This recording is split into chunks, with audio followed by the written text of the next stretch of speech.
Tarika Empario kodo chiko dweno maro chiko ganario pario koda ngwen nyakoramga juang odhiambo mar Jumapil mogik mar dwene maro chiko en geno mara ni rio makare machiegni e cheno ni maro imore waiko ni mathoth odhiambo bende koro siasa mag thicho oko Rigathi Gachagua apisi koro medo makulite pacho kae wanyisi kuku maro wachno kachiel gwecha moko pane pile kaka nyalo bedo kodwa e tudruok en kokalo kuom live mar ote machuok hari adeka uchiel no kabende wantire live e Facebook Ramogi TV Yembo mar X kachiel Ramogi TV Kenya mbui mar YouTube duto warwake pacho odhiambo makawuono to mokwongo magethondweche zile shida zote unaona nikipitia ni kwa sababu mimi ni mtu ya kusema ukweli. Let us not fall into the temptation of overturning the will of the people through other methods. Jo od bura e korene pedo twak mar thicho jalup jatend piny Kenya Rigathi Gachagua e telo ka eno wuon to kwajo lemo mondo mi olamne sirikal. Sirikal ni poko luongo dhano ka koro bedo kodini mondo nyis jinia gima chal kama ma e ber gidi gi mage ini neno mana gine TV gine dhi mbele. Moko kuom jo Kenya ywak ewi pek mar ndikruok e okumba mar thieth mar SHIF jotend nanga bende okazo chenro mar jojo piny kik dong oko kapok olor NHIF. You will realize that tumepoteza market because tulikuwa tuna target market ya December na November. Jopith rech osera mag fish cage gwenge mag Budalangi odolal bang' rech tan 50 to apoya yotieno manyoro.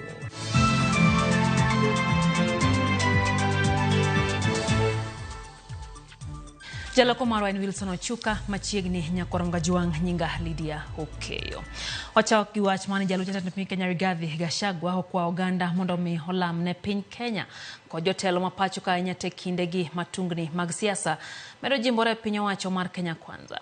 Gachagua osejo siasa mosebedo kagoyo siasa makelo wich bare pacho ka to karmano okwogi mondo mi gikaw thuolono matiyo ne oganda jo Kenya kabende okwayo mondo mi luori yiero mar oganda manomiyo bedo jalup jatend piny Kenya matimore ka od bura ikore mar yudo paro mar twak chieng' tich ariyo mar thiche oke apisi. Elimbe mare mane odhi mbele gwenge maluora mar God Kenya jalup jatend piny Kenya Rigathi Gachagua kawuono nolimo kaunti ma Meru kama noyore nyasi mar lamo. Gachagua kwa oganda jo Kenya mondo mi olamne piny Kenya anyato jotelo mantiere sirikal kaluwore gi tungni mag siasa ma osebedo kanenore piny owacho mondo mi omigi thuolo mar tiyo ne oganda jo Kenya. Please continue praying for our country. Let us pray for our president. Let us pray for the government. Let us pray for our leaders. It is my hope that sanity will prevail. We tone down on politics of division, siasa ya kumalizana, siasa ya furugu. Okwayo bende mondo migi kinde mar tiyo ne oganda jo Kenya ko wacho ni osekawo higni ariyo kende nyaka ne gidonji apisi ka wacho ni pok gibulo kata ng'ur e apisi to kata kamano nitiere siasa moko magoyore mar kelo tungni e telo mapachuka. Tufanyie watu ya Kenya kazi kwa sababu tulichaguliwa miaka 2 peke yake na hatujafanya ile kazi ambayo wananchi wanatarajia tufanye. Tungetaka tuombe tupunguze maneno mingi zote tushikane tufanyie wa Kenya kazi. Sababu hawa Kenya walituchagua wakiwa na matumaini makubwa sana. Na hawakutuchagua tupigane, turumbane, tupanganie, tukue na maneno ambayo haifai. That is my prayer. Okwayo jo siasa mapacho ka mondo mi omiluor yiero ma oganda jo Kenya notimo mar yiere kanyakla gi jatend piny Kenya kodwaro mondo mi chiw luor mowinjore ne jotelo manoyier mondo mi ota pacho ka. The will of the people is supreme. Elections were done. President and I were elected to the joint ticket for 5 years. And that is the will of the people. Let us not fall into the temptation of overturning the will of the people through other methods. Because people will not be happy when you overturn the will of the people. Gachagua ni wikinde mambaka mar thiche oko apisi osebedo ka kwa lwasi mar siasa mapachuka bang' pogruok nenore kinde kod jatend piny. Ote mare biro ka jo od bura thoth gi oramo ne nyaka to gole oko elemono. Paro mar thicho Gachagua oke apisi gene nyim od bura chieng' tich ariyo jumani ka chop tich 5 mokalo yangore ni kwan jo od bura moketo sei mar podho paro mar golo Gachagua apisi ne osekalo kwan madore mar jo od bura 117. Kama godhi mbele nyakorom gajuang speaker marod bura mamalo Moses Wetangula osiro pach jod bura machano chwalo twak mathulo OKPC jalcheta piny Kenya Rigathi Gachagua. Jod bura mawuok mar Okak kod moko kuom senators mawuok masawa mar piny Kenya kaloso kuonde opogore omako chung gi duol achiel ne akwede mag dhoudi e mise mokwongo ma itudo godo Rigathi Gachagua kendo giikore mathiche OKPC. Walter Nyambaga nigi ler. Kama entiere pache chiemo kendo chunye goyo kibi Kayula ok nyal kwanye mayom kalore kod mbaka mar thiche oko e apisi. E kit lwasi ma jalup jatend piny Rigathi Gachagua yudore e paw siasa kod telo ma Kenya. Tich ariyo, jod bura igeno ni dhi pedho twak mar thicho Gachagua oko e apisi. It is true. There is an impeachment motion against the Deputy President, and as Member of Parliament for Kikuyu, I have already appended my signature to it. Manabang jalup speaker mar od bura mamalo Gladys Sholei ketayanga ni obiro tele chenro mar thicho oko Rigathi. Maliet mogik en speaker mar od bura mamalo Moses Masika Wetangula machal ka gimuchiego kama lit kendo dok ne jo od bura kasiro jo od machano thicho oko Rigathi Gachagua. Na mtu mkatili lazima apunguzwe. Na hivyo ndivyo dunia inakuwa. Na kama kuna mtu yeyote anataka kufuruka amani ya nchi, ikiwa ni mimi, nitolewe. Akiwa ni Makau, atolewe. Akiwa ni Kamene, atolewe. Ikiwa ni wewe, utolewe. Tangula kalose county ya Machakos e kanisa mar Catholic e bade mawa munyu. Okone jotelo ne kod ting mar riwo wi oganda kendo ogolo weche mapogo ji e dhoudi. Courage is not courage if you use it to hit your head against the wall. It is stupidity. Na tunataka tuwe na viongozi ambao wanajua the limit of where to go, what to say, where to say, how to say, and the impact on society. Na kila mtu atauchukua mzigo. This one, God help me. I'm going to revenge while I'm alive. Leteni hiyo mswada mimi naiweka mara moja na maneno iendelee. Ile maneno ingine ya impeachment, UDA, ODM, kindly sort out the mess. Mageti murekinde makwith jo od bura ma Kenya kwanza mawuoko mar Okak. Kotelnegi kod ja od bura ma Baringo County Florence Jamatia kod Ruben Kiborek ma Mogotio kalose gwenge mag Iming e county ma Baringo. Okoni Rigathi oremri owijo Kenya kanyakla kendo weche kod siasa mage gin mapogo oganda. Kama impeachment na kura kule bungeni, hata wenye walitangulia na wenye watapitisha hiyo mswada sio sisi, ni wenzake kutoka mlima. Deputy wetu, hata kama tunakupenda, lakini inafika wakati ambaye inakuwa ngumu sana. Maana wewe ukiimba Mount Kenya na mimi nika hapa na sina deputy mwingine, hiyo ni kunitupa mbali. Naibu ya rais nimeona ukisema tunaguzia uoga. Sisi hatuusi uoga wala hatununui uoga. Tunafanya Kenya tunajua ni right for this country. Kila nyani iko na siku yake. Na yako ndugu yangu. We are waiting for Tuesday.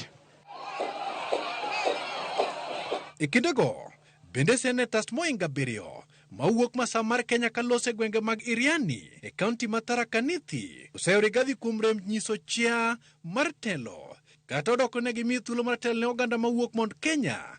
Jotelogo okoni koro gedo ni mondo jatend migawo mar arita kwe Profesa Kithure Kindiki okaw lemono masani omak gi Rigathi. Yule ambaye tulipatia nafasi ya kuwa naibu wa rais, yeye amekuwa kiongozi wa kabila fulani. Na tunataka yule kiongozi ambaye ako na sura ya Wakenya. Kenya haitawahi endelea tukianza kusema mimi sijui ni Mumeru, huyu sijui ni Mudharaka, huyu ni Mwembe, huyu ni Mochuka. Walter Nyambaga, Ramogi TV. Jadolo mar kanisa Anglikana Jackson Olesepeito wacho ni ywaruok mar siasa madhi nyime pacho ka chalo ka gima en riekni mag sirikal temo umwang' jo Kenya mondo mi kik timnegi dongruok kendo kik winj ng'ur mantiere kindeni motenore kod kambi mar adani kod okumba mar Chief. Sapito nyiso jo siasa mondo mi oket maine timo dongruok ne jo Kenya ma ok keto pogruok mag gihelela. We don't know whether the current noises in the political front are genuine when we hear of impeachments of governors, now of the deputy president, or there are noises to cover up other things like the Adani and things that are hidden on the tables, our prayer is that Kenyans need a break. After we fought, we expect them to work for 5 years without noise. But Kenya has never known how to conclude an election. We elect leaders, tomorrow they begin a campaign for the next 5 years without considering that Kenyans need a break. Ninyi mheshimu wananchi waliowachagua. Na kama nilivyosema wakati mwingine, nao wananchi waheshimu viongozi. Jakom Duon Bura mar ODM Gladys Wanga koni gibiro chako chenro mar tiego Duon Bura mar ODM kagi korene chungo ngato e yiero magana 2027. Wanga loso Nairobi kine nyasi mar yudo sir ka bende owacho ni tend mine e Duon Bura mar ODM ne gitemo jiwo kama ne giyango ni ODM sechiwo thuolo ne mine kendo karasa ne gibiro miyo jakom ODM kinde kod sir makare matawo Duon Bura no. Gitelo ne kaluwore kod telo makare mar ogai mar ODM gin kod yie ni ODM biro kawo telo e yiero mabiro. Hapa ndipo where I started ni wote ukiwa mbele na hao wengine wote. Kwa hivyo hii maisha siasa tunasema siasa ni interest. Haina mapenzi, haina kupendana, haina unipende, lakini saa ya interest nitakufa na wewe.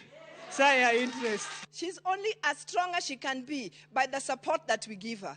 If we pull her down and fight her, we are weakening her. And when we weaken her, we are weakening the party because she's the chairperson of the party. Wadua ni wateg chama. Kendo warid chama. Kendo odwa en ODM. Mane chama wa. Mwadwa ni wabede kendo waridi kendo wategi. Mondo kochopo higa mara 2027 to wakau power. Nikech mae egima party, political party team. Jatend Wiper Kalonzo Musyoka oseo sirikal kuom rem chiwo arita ne Jo-Kenya kendo rem kwedo tim mar teko Jo-Kenya ma osebedo katimore pacho kae. Kalonzo manaotelo ne jokanyo mamoko mag Azimio kone ogai manyien mar obila mondo mione ni Jo-Kenya oyudo arita moromo. Asante kwa Wakenya wote kwa kusimama na sisi ambao tulikuwa tumetekwa nyara. Nilikuwa na ndugu yangu Longton Jamil na Asle Longton. Hatujaongea na vyombo vya habari bado, manake hatujapata nguvu ya kutosha. Kwa hivyo siku ya leo tu ni ya kumshukuru Mungu kwa kwamba ametenda. I want to appeal to the new IG. Goza aliyekuwa pale alileta hivyo. Kanja, don't agree. Stand there and make the difference. So that all of us will feel secure. Hakuna Mkenya akona amani because ajua atanyakuliwa usiku wa manane na kupelekwa mahali pasipojulikana kinyume na sheria. We'll call them out. We'll call out those Subaru abduction squad. In the name of God, the Father, the Son, and the Holy Spirit, you will not succeed. Tuko hapa kuhakikishia wale hawajapatikana ya kwamba kama upinzani na uongozi mbadala wa nchi hii hatutawacha kuwapigania hadi haki itendeke kwa kila familia wamechukua watoto wao. Na hii ni kitendo ambacho kimepitwa na wakati. Kenya ni Kenya huru, na hii huru ulipiganiwa na wale walikuwa mbele yetu. Migao mar lowo koni gitimo nonro ewi kuo mar oboke moko moyiedhi mag lowo mokwal kowuok e kar goyo chapa obok mideo mag piny owacho. Migao nolero ni otese 367 mantiere kod arita moyiedhi mineno ni security papers no kwal kendo koro itiyo kodgi e goyo chapa oboke mag lowo mabandia. Gikoni kuo makamano itudo kod jomibadhi madwa ni ogol oboke mabandia mag lowo mondo mi gimago jogo manyiewo lope thur kae. Ng'arachiel osemaki kitudo kod kuo makamano ka obila medo dhi nyime mar manyo achije mamoko. Migao mar lowo onyiso jopiny mondo mi obed motang' mondo mi kik gidonje obadho mar achudhego mageto mayo jopiny ka koro gitiyo kod oboke mabandia.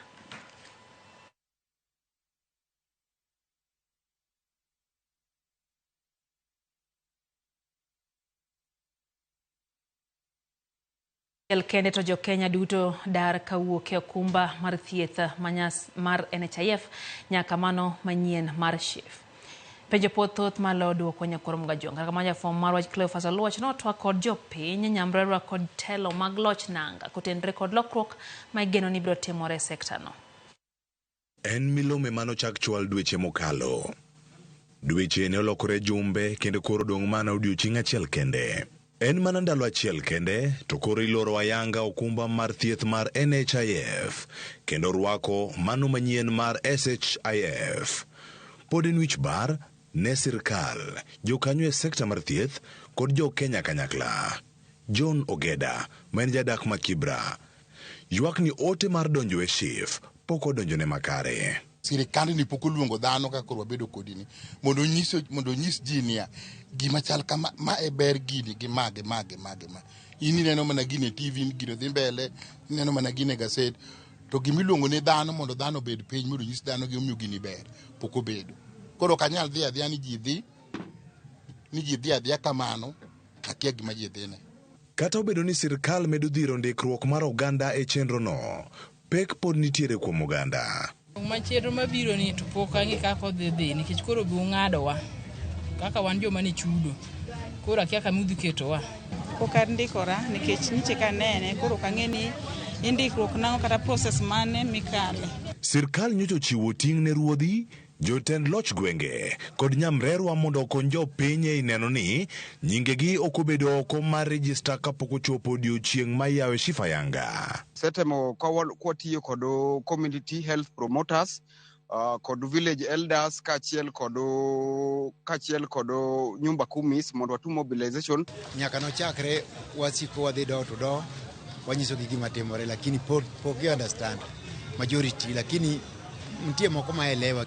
Dwe ka dwe nyaka wuoth karibu household 30 katina to nyaka nyok chaka gini asewuotho household na man kod gadieno oseregister gin ji adek. Moko modong' wacho na bro register kendgi. Kaluwore gi jalup ruoth ma Masat East Biton Ojiwa, sani koro chune mondo tigi riekni mamoko mag manyo ji mondo ndikre chenro no manyien. Kata kaka kawuono ane kanisa asebedo kadhi kanisni mopogore opogore mondo ang'is oganda. Wasebedo kwatiyo kod schools, kantie parents meetings, kantie assemblies bende wasebedo kwadhiye. Wasetiyo kod liete bende. Moko kuom jogo ma osendikore chenro mar SHIF bende ywak ni nitiere ng'ikruok e chenro mar ndikruok. Samoro yudo kindikori to biro chung'. Koro kaka an asendikora to okita e pending ni ndikruok mara pod bedo process. Kaka rwako dependent ineno kokro kendo chako kwamo. Pod en kod gine link ni pod kod shida mang'eny. Ok thoth dhano bedo kod simbe ma waluongo ni smartphones gi. Koro wan wang'o ng'ikruok kabisa alafu kokoni bende seche moko bende iluongo ni mbui kata network bende bedo piny. Jomoko pod ok owinje, jomoko be wacho ni ng'ama dhi chulo negi ka gitimo kamano. Jatend migawo mar thieth e kaunti ma Kisumu Dr. Gregory Ganda opuoyo okang' mar darno ka owacho ni mano e yo monego oganda okaw. Remember the NHIF was really designed for employed people and people who are willing to pay by themselves. But the social health insurance is designed for everybody. En rito mar neno kaka biro chalo e sekta mar thieth e kinde ma idhi chak keto e tim chenro no manyien mar SHIF makoro dhi bedo fungu mar yawo dhood thieth ne jo Kenya. Cleophas Oluoch, Ramogi TV, Nairobi. Dakika na paga biro bang' saa 3 mar otieno chendo eno imore hero kamano kuom edokete mana ka Ramogi TV okoyo mokwongo kapok okawo yweyo aneno ka brother Joel Onyango Duor wacho ni entiere kodwa kata kamano Gachagua wacho no dhi adhiya dala ntie weche moko mano wacho ne pek ahinya kendo wacho ni sani en awendo Migori kata kamano koneno huruma ne Gachagua kata matin. Eno Mayienga Tom Kokanda wacho kanyo ni entie kanyo gi Mary jaode kaeto gi yawuote gimoro ahinya gi chenro beno kanyo ote Madurin kawuok Nyar Kuruma wacho ni Gachagua dani kod kanisa ochomo kanye pachoka gineche mwacho ni omako dhoge ahinya kaeta bende no ote kanyo mar Omolo wuod Nyakuoyo kanti Asembo Got Bondo wacho ni gimoworo ne jatend piny Kenya Emano Singo ni onge mkate nusu kare kora ang'o matimore ne sani ni. Mary Onditi kanti Karabok nyonjo telo we Gachagua otieki tam mare onge ng'ama ler kendo giwega Gachagua oti katika tich monde mano Mary Onditi. Awiti Jarodi wacho kanyo no mora ahinya gi weche gi manyien gin kanyo gi jaode Vonda Nyango kod Omondi Ogongo. Samuel Wanjala kantie county Masiani nikachacho ni inbende isedonje e chenro ni maroimore. Otema Jakom Gideon Midega wacho kanyo ni en nyakwar Dorka kantie Kisumu wacho ni Gachagua nenore ni sane koro ema oserumo. Wacho ni chal kagima koro chomo dala. Evangelist Dan kantiere gwengo ma Mombasa wacho kanyo ni mora ahinya gi chenro. Evangelist Dan Wudo Moya kawuok Mombasa wacho kacha ni wach mantiere ni joluo kik donj e weche jatend piny gi jalupne oganda luo bed mos kendo walemo duto ne oganda jo Kenya jorumi 35 mamiyo oganda mondo som to kamananya. Pastor George Marode Jesus Fellowship Church to ne omora ahinya gi chenro kaka kamano weche go mag siasa wacho ni sani omako wang' oganda jo Kenya gin kanyo gi Madam Vida mar Nyalkinyi Primary School kato gi Pastor Elizabeth mar Bungu Glow Church kachiel gi Obado. Gimora ahinya gi chenro ni mar oimore kamananya kuom Ramogi TV. Eno bende ote mar Reverend Dickson Ongola onyisa kacha ni ODM ochier oneno kato wacho ni en kanyo gi jaduong' ne Bishop Joshua Odongo Ng'aro wacho ni gitieko chokruok maber kendo pacho kendo koro mora ahinya gi chenro ni mar oimore. Eno bende ote mar Oguda Kayesu Oguda wacho ni Gachagua dak biye kanise ma Kaluo bende odhi oleme paro ni jogod kweru kor gi bati nyalo rwake mondo odonje kanisa bodhi oleme kono mano Oguda Kayesu wacho kamano mago wechena to kawana enyo Oguda pano bro manyo kamoro malamo nyalo donjore to hero leme gode koro gode ka onge god kweru samoro nyalo bedo matek. Wodrongo wacho kacha ni entie Nakuru kaito wacho kanyo no mora ahinya gi chendo kendo wacho ni weche gi oneno e yo makare kendo keto wang' weche go mag siasa mar piny Kenya masani omako mach. Stephen Otiwa mwalimu bora wacho kacha ni en gi kanyo Carol Steve Otiwa mano jaode nyare Lovelyn Feiza kachiel gi wuode Trevor Feiza Trevor Favor wacho kanyo ni do bedri gi ji do lingthi kabisa kendo de okowuoyo en mane okendri gi ji gimonyalo wacho ngi Jetlich Phoenix bende wacho ni Kitele weche gilele. Monica Kumu tuinza kacha ni en bende entiere kwanya kach pacho mora ahinya gi chenro kaito owacho kanyo ni poch gi pak kuom Ramogi TV kuom keto ganda luo eng'eyo kuom gigo madhi mbele.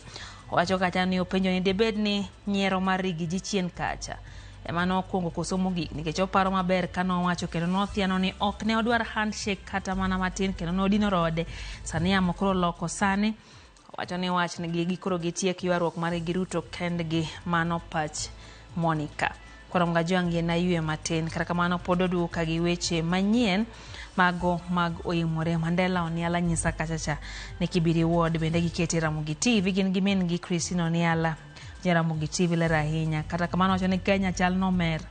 Gachagua ni headline MPs make gamen wacho ni wigi owil constituencies mag duto ging'iyo wach Gachagua wacho ni wayie ne the teacher oko lakini gin bende warito gi ground. Haya mano pach Oniala oyo matin maen Ramogi TV chenro no imore kikidhi mabor.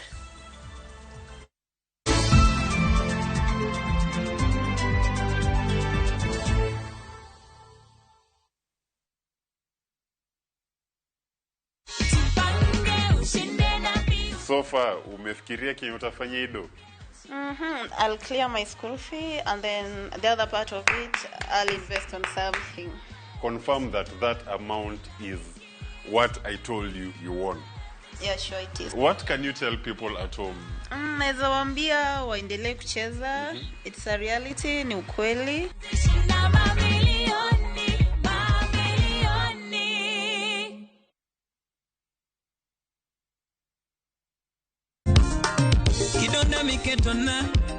Kidonda miketona newecherage Rama nyagini rama Nyathina gini rama Yabe nyiri gini rama Weketa gitingone Ang'o moloko pachime nyagiera Aworo Ang'o moloko pachime nyagiera. To get Susumila as your skiza tune, dial *812 *784#. Ramogi TV, Eod Jutu Duto.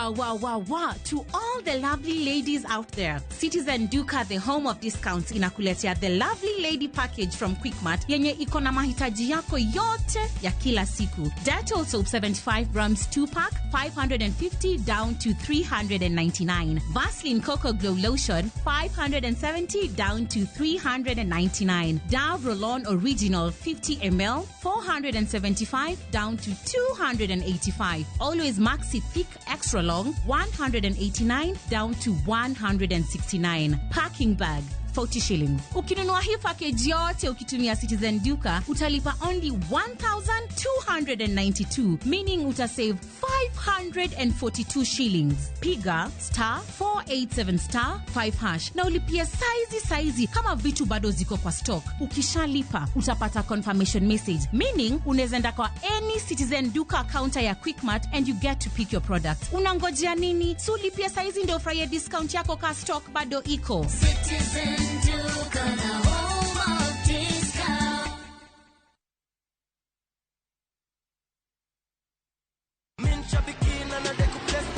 Brate, huu mwezi usiache life ikuweke kwa kona. Kama hivi Shabiki.com tukupeleke na rada Boost account yako na 3 million in cash prizes on Shabiki Aviator. Kaza ndege yako to the highest multiplier, shinda 50,000 kila siku, halafu grand prize ya 350,000 Kenya shillings kila wiki. Runway iko so clear. Usiache pesa ikupite. Jiomoshe na Shabiki Aviator. Shinda 3 million in cash prizes. Not for persons under the age of 18. Authorized and regulated by BCLB license number 428.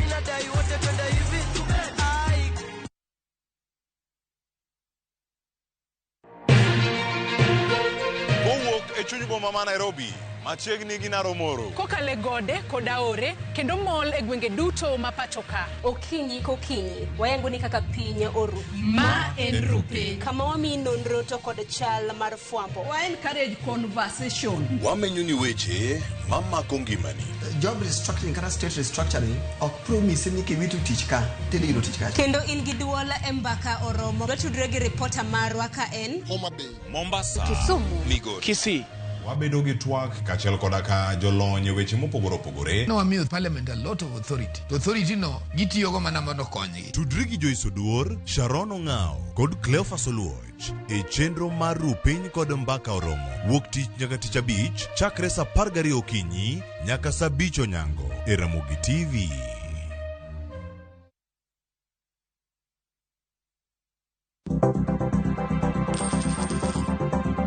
Mondo mi ikungo omenda e yo mayot kendo e yo mowinjore, onego ibed kod paro mar kungo dwe ka dwe, juma ka juma, kata odiochieng' kodiochieng'.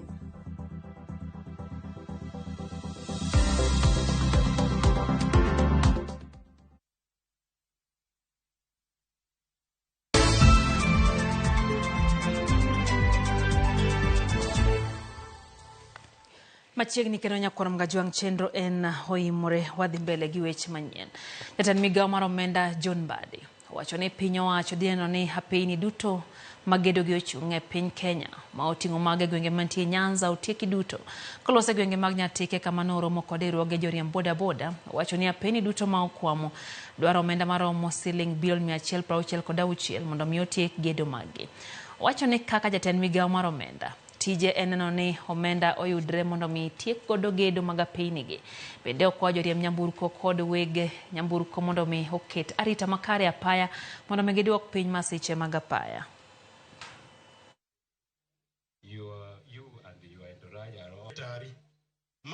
Richard Nyangoko.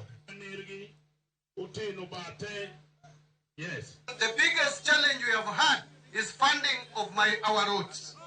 Contracts are awarded, but there is no funding. I am going to make sure that I help the president get resources to restart all the roads across the country, to pay all the pending bills of 166 billion for roads and have the contractors back on road. Public transport, we want discipline.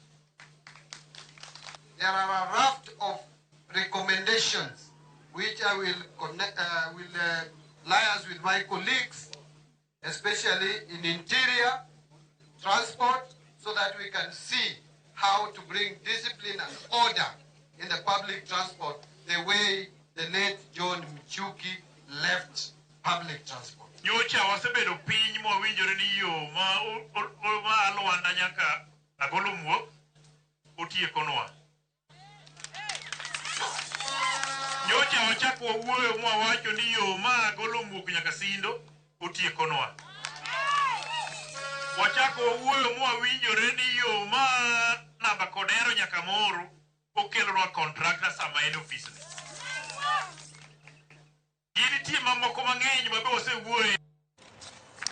Japith rech namno luwe e gwenge mag Budalangi e kaunti ma Busia oyudo lal maduong' bang' rech gi thoyo otieno ma piny orugodo kawuono. Rech maromo tan 50 yangore ni nyotho apoya e osera manyasani motise ni fish cage ka bende chich nitiere ni mano timore nikech nok mar muya. Japith rech go bende oyango ni karo bedo ni gisekawo sample mar pi magitere lab mar Kemfrey jomachiel mokalo. Report mane giyudo ne ok oyango gima dine midhiro ma kamano timre. Giwacho ni gima mae tielo mokwongo makoro giyude masira machal kod mano.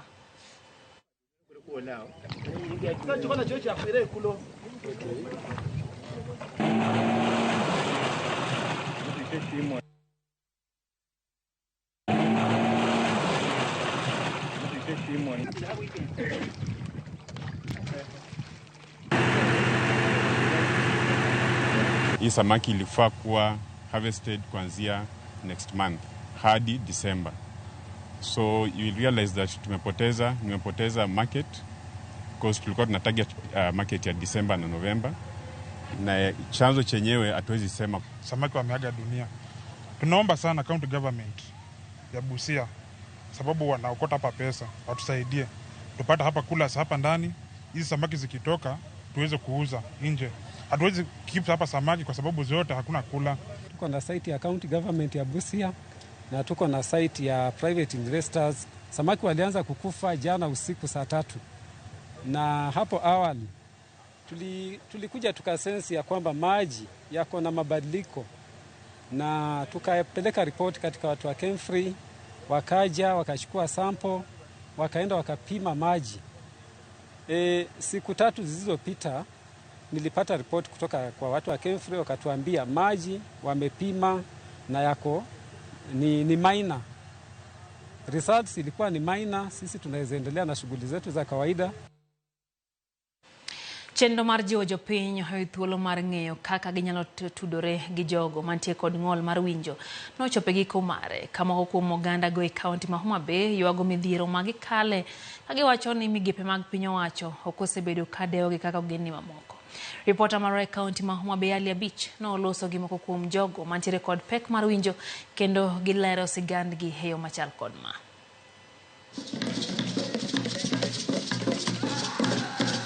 Dwe mar 9 en dwe makende mar miyo jopiny ng'eyo kaka ginyalo tudore kod jogo man gi ng'ol kata pek mar winjo, ka bende ne thuolo mar ng'eyo pek ma gisebedo ka gikalo e ngimagi kod yore minyalo konygigo mondo gidag kaka owinjore. Jogo man kod ng'ol mar winjo thothgi ok osebedo ka yudo yot e ngimagi, ka jokedo ne ratiro margi bende osebedo ka ywak ni jopuonjre manie skunde moyiedhi ne jogo man kod pek mar winjo thothgi ok yudo omenda mag jolo sombgi. E kar dak ma Got Rabuor ka chud bura ma Homa Bay Town, Jael Achieng' ma bende ni kod pek mar winjo kaachiel kod wuon pargi ka okalo jalok wach ywak ewi pek magikale ka sani odiwo kod wuode ma jaklas 9 e ot nyaka ne riembe dwe achiel mokalo nikech nok mar school fees. Society ni kod negative attitude kuom jogo modak kod ng'ol. An gi nyathina ma wasechandore godo kanyocha donje form 1 tasebedo gi shida kabisa nikech kaka yud pesa onge, tich bo kanyal yudo, school fee onge. Koro kaka nodonjo form 1 idwaro 32,000 to nyaka sani nyathi pod nigi balance maduong', aonge gi pesa, sebedo gi paro mang'eny. Nyathi dhi school dakika jumbe 2 iriembo nyathi to ambi aonge tich. Jael wacho ni kata mana yudo tich apise mag sirikal ok yot ne jogo mani kod pek mar winjo mondo giyud kaka ginyalo konyore, kendo ma osemiye pek ka okwayo sirikal mondo yie oresgi. Atemo kata donjo offices mag government to ginyisa mana ni ariti.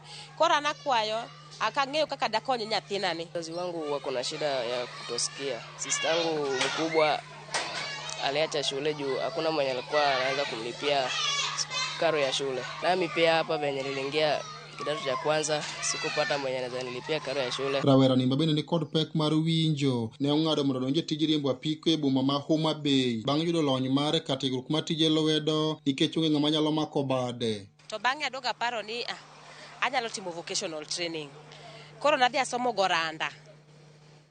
Nikech jonyuol na onge to koro adoga paro ni to koro ere kaka adwa timo awacho ni kadhi penjo jok ma wuoyo gi ni to anyalo puonjora riembo pikipiki nang'o. Akwayo osiepa moro ni yawa puonja. Koro atemo bedo kaka abedo to kamano to puonja kamano madhi mang'eyo riembo pikipiki. Nikech aonge gi pikipiki mamara, an mana gi ng'ato miya koro ariembo ne to godhiambo wadwoko pesa. Luwore kaka pesa oyudore. Koro amba yudo matin to admiyo wuon pikipiki be mare. Bedo ni jogo mani kod pek mar winjo kale midhiero mopogore kuonde ma gidake emomiyo wal dwe mar 9 higa ka higa dwe makende mar miyo jopiny ng'eyo matut kaka ginyalo tudore kod joma kamago ma girocho ratichgi. Nigatere belief moro ma winjo gigo ni momo kiny kia ni kigoye to ni nyaka remo chod mago gina nyaka remo chwere koweyi mago gina met. Janyuol monyuolo bende winjo chunygi ni nyathini kata somo onge kamobotimo kamobodhi. Koro inwang'o ni janyuol konyuolo nyathi to neno ni nyathine ma winjo cha mokwongo tere skul to mamomoni to werego. Kata ka gibiro mondo gikwa kony mar CDF to migi. Jonyuol wacho ni ka gidhi tinyiso gi nyithindo mong'ol ok mi. The society can never be inclusive. The society ok nyal communicate with the deaf effectively. Alia Beach, Ramogi TV, Homa Bay. Nyakoro Mgajuang mana kaka juma ka juma wathung'i gi nyiere weche masako it mag juma. Kawuono to jafwambo mar Walter Nyambaga oloso weche mage. Wachike itwa.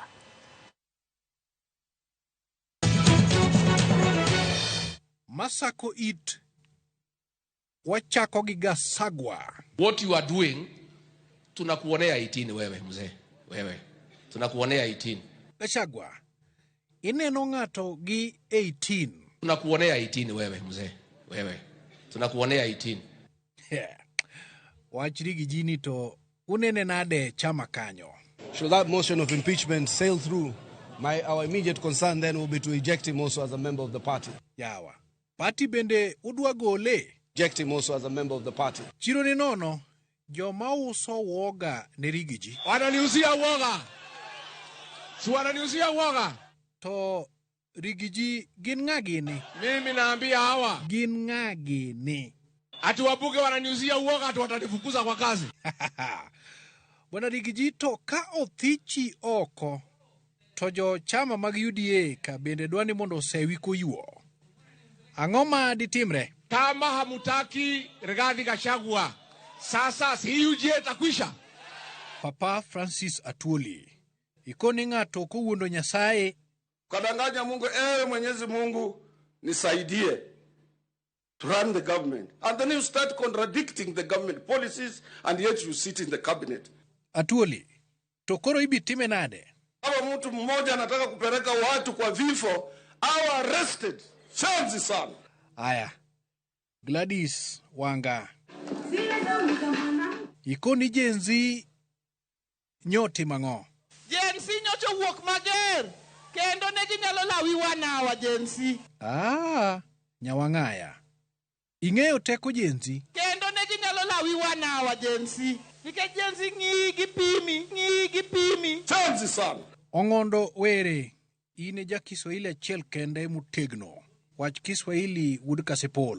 ODM gi UDA en kaka pi gi mafuta. Nuane? En kaka pi gi mafuta. Kwasedagi dhako ni mwang'iyo kelo nyithindo waneno ni oko jajuok kati kelo nwa dhok. Pikipiki ponki. Ikoni in bende iromo. Kuri urugi Ruto otim ng'adwa nywand mareno. To kokuyudo ranga uru maber. Bas. We wasura ne machiegni kod Mungu. Kata paka muti bende gado chiewo. Dana. Jukumiel nyagowete.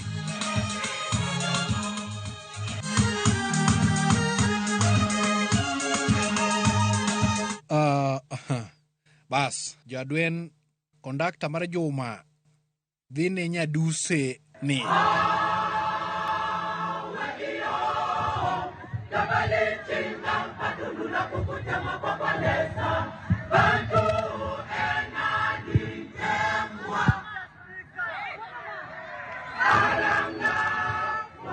Mago ema Sako It kod Walter Nyambaga. Ramogi TV.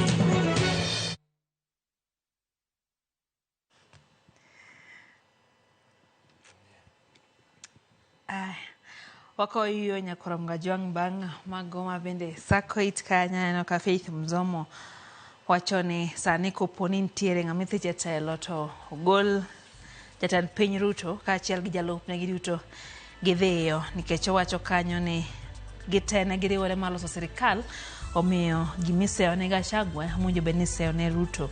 Wacho kanyo ni chal kagima Ole Sepit wacho adieri mano Faith Mzomo odhi mbele kwacho kanyo ni chal kagima igolo oganda mondo wapach gioge wach ma JKA gi Adani kaeto bende ji ochak go mbak Gachagua. Erino Otieno wacho ni entie Kisumu mora ahinya gi chendo eno bende ote mar Moses Ogone wacho ni entie Asembo got akom mora ahinya gi chendo ni minaneno kanyo ote mano mar Jared mano Reverend Jared Owiti mar Christ Worship Pefa Chacha Wendo wacho kacha ni kawuono Ramogi TV osegwedhe maratari wacho ni Gachagua go koko to Ruto to lingthi daw gi ng'at ma ok wuo be matek wuoro ne piny luorore kaeto wacho ni entie kanyo gi Pastor Carol mano min nyithinde gimora ahinya gi chendo kod Jackie Thomas shemeji kwa macho hero kama na nyoko mosne Pastor Elizabeth kaachiel gi Bishop Dr. Midolo mar Ndewa Pefa to kama na nya Reverend hano bende ote kanyo mara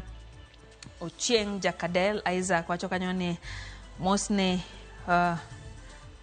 wacho ni pokno winjo ni muya owiyo rech wacho kanyo ni ogoyo mos ne jok moyudo lal mar rech gi thoi pi ano bende Jaro Soja wacho kanyo ni entiere Gor Mahia State House kendo wacho kanyo ni entie kod apuoch gi pak ne Kogalo kuom chako league gi uniform manyien gi gonde 4 wacho no mor matek kendo mano gi omore odhi makao na Green Army Chief Gor Mahia 001 Jaro Soja osiep Dr. Raymond Omolo ano bende ote kanyo moor kanyo gi Tom kawuok Samanga mano director Jalo Jatelo wacho ni okonego thor wuoyo yoma kaka jatelo no osebedo ka wuoyo e yo ma okonjore. Pastor Collins Odindo wacho ni nyaka ne waya chendo maratil pod ogo mana touch wacho ni DNA mare en mar Ramogi TV wacho kanyo ni en mana kodwa nikech gima Ramogi okolando mano en oken gima diere wacho no tiyo mos ne Gachagua makmani otego make en mana ochiko kende uwon osiko mani mimi ni mtu wa watu tokare en mana mtu wa mrima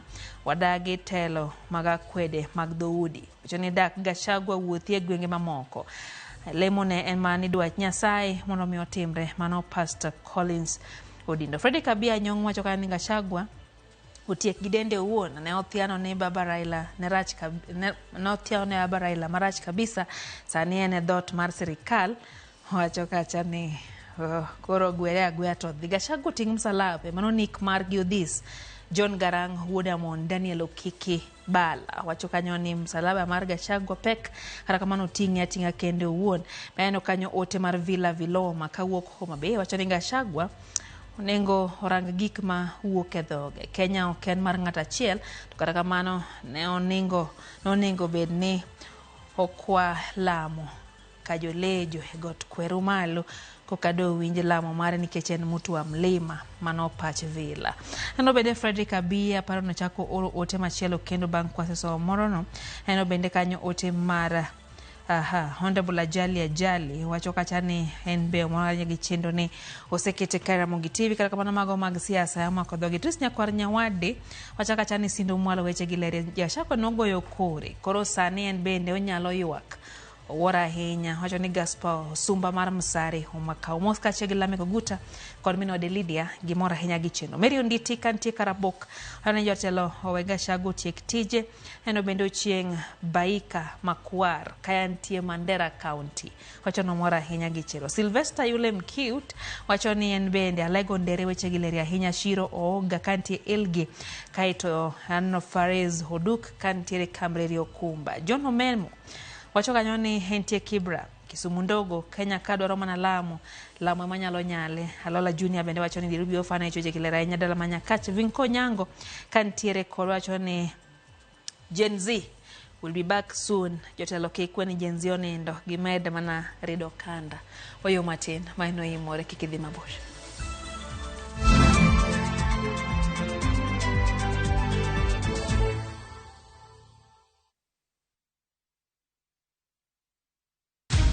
Many have been lured into jobs abroad, only to end up in perpetual suffering. I met this girl by the roadside. I wish you saw how this girl is desperate. Nimepata mteja mpya for my bureau. Meet Eunice, a naive village girl who is given an opportunity to go and work abroad by Madam K. Nenda Middle East. Ati? When did you even do the application? But is this really a golden opportunity, or will she be one among too many to be lured into the human trafficking syndicate by Madam K and Joe? The parents are caught in the middle. Will they listen to John's side of the story even as he is caught trying to save his girlfriend? We have to leave this place. Enjoy this unfolding story of Madam K only on viewsasa.com. Female genital fistula FGF en tuo ma ikelo kod muoch ma oremo kuom kinde malach ahinya to kokawo okang' mapiyo mar manyo thieth ma inyalo kelo mol mar oko matin gi maduong' ma ok chung'. Kik ibed gi luoro. Fistula inyalo geng' kendo nyalo thiedhore. Royal Media Services, Migao mar thieth e County ma Migori, M-Pesa Foundation, kaachiel kod Flying Doctors Society of Africa, sani kwayo mine ma odak kod tuo mar fistula mondo wuog oko ne thieth manono mar fistula mabiro timore tarik 20 dwe mar 9 higani mar 2024 nyaka tarik 2 dwe mar 10 higa mar 2024 e Migori County Referral Hospital. Monige mathoth ywa tole namba 0727 337 337 kata 0735 kanyakla waduokuru nyadhi gi geno ne mine ma odak kod fistula.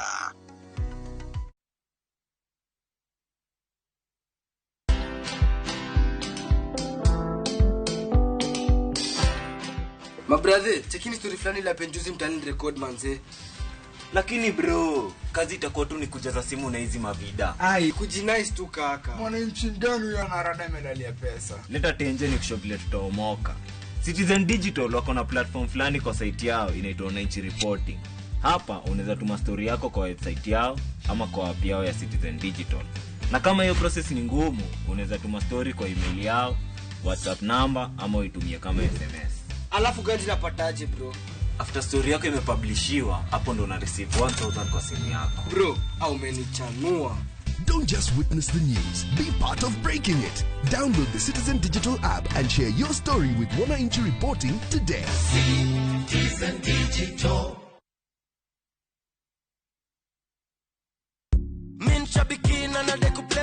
My name's Godfrey Mwirigi Minyori.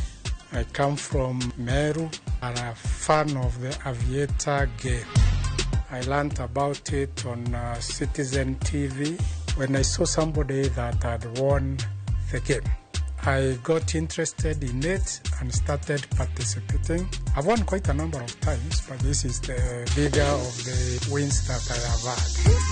I like the game because it's a game that you can play anytime, anywhere, and it has no bias. And here you can see I'm getting my check for my recent win. Niko na project kadhaa zenye zinaendelea, nitaingia kwa hizo project na tunashukuru kwa Aviator. Aviator ya Shabiki.com inakupa the biggest multiplier in Kenya. Shinda up to 50,000 times your stake. Yani ukiweka stake ya 100 bob, ndege ipeperuke, unashinda 5 million within seconds. Changamkia Aviator on Shabiki.com. Not for persons under the age of 18. Authorized and regulated by BCLB license number 428.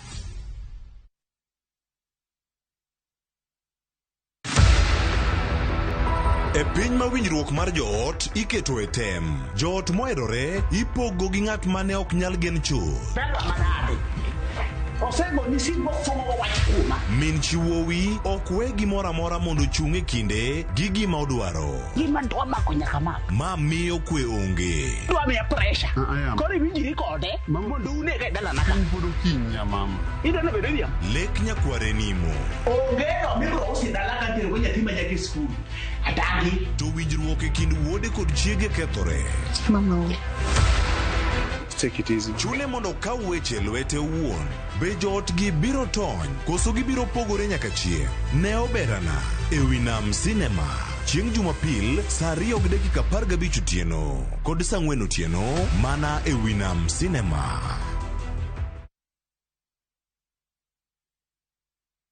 They never had a pretty girl from Ikri ne thumbe manyien. they prefer. Jothumbe muhero manigi talanta. Winj thumbegi timakre gi herano mar thum. Pado manyien e kama kinde mabiro mar thum chakore. Kik ngolo mora mora ma ogo ma midbai. Pado manyien wuok tich nyaka tich abich chakre saa 5 onyango mana e Ramogi TV.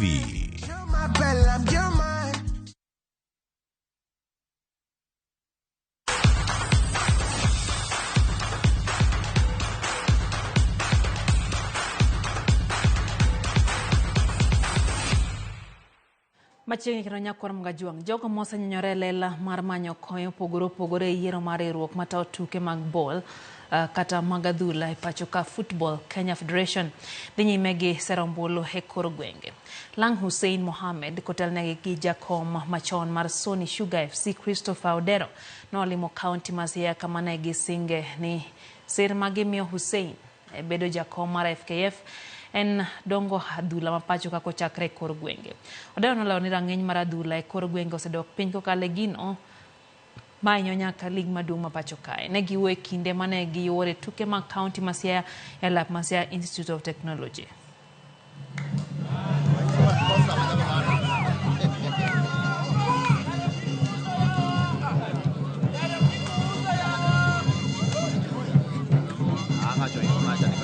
Nyaka teams mapiny gi wager, teams mapiny gi nyaka yud support pesa, kony mar pesa gi gik mitugo go. Team mapiny gi nyaka yud pewe mag tugo kaka pap ma wantieni. Maka gituge to chiele maber kendo ji mabidonje nyalo chulo siling 10 ka ngia to gin gi siling 5,000 ginyalo dhi nyiewo sabun. Players nyaka chiem eko opira.